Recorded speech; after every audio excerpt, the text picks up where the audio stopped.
ವಿಮಾನ ದುರಂತದ ಸಾವಿನ ಸಂಖ್ಯೆ 274ಕ್ಕೆ ಏರಿಕೆ. ಊಟ ಮಾಡುವಾಗಲೇ ಬ್ಲಾಸ್ಟ್, 9 ಮೃತದೇಹಗಳ ಗುರುತು ಪತ್ತೆ. ಉನ್ನತ ಮಟ್ಟದ ತನಿಖೆ, ವರದಿಗೆ 3 ತಿಂಗಳ ಗಡುವು.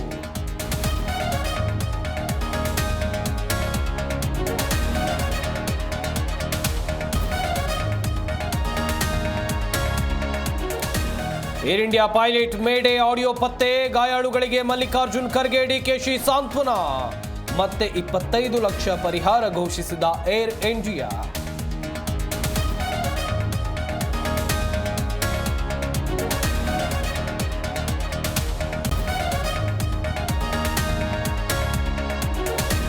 ಕಾಂಗ್ರೆಸ್ ಬಿಜೆಪಿ ನಡುವೆ ಅನುದಾನ ಫೈಟ್. ಕೇಂದ್ರ ಹಣ ನೀಡಿಲ್ಲ ಎಂದು ಸಿದ್ದುಗೆ ವಿಜೇಂದ್ರ ಬೊಮ್ಮಾಯಿ ಕೌಂಟರ್. ಜಾತಿ ಗಣತಿ ಲೆಕ್ಕ ಕೇಳಿ ಚುಚ್ಚಿದ ನಿಖಿಲ್.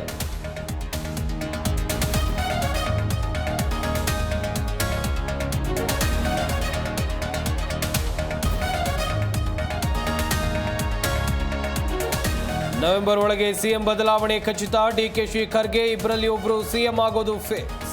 ಮೈಸೂರಿನಲ್ಲಿ ಎಚ್ ವಿಶ್ವನಾಥ್ ಹೊಸ ಬಾಂಬ್.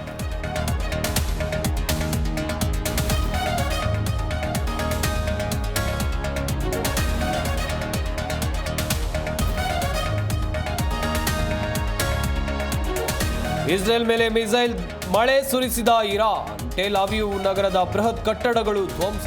ಇರಾನ್ ಅಣ್ವಸ್ತ್ರ ಹೊಂದೋಕೆ ಬಿಡಲ್ಲ ಎಂದ ಟ್ರಂಪ್.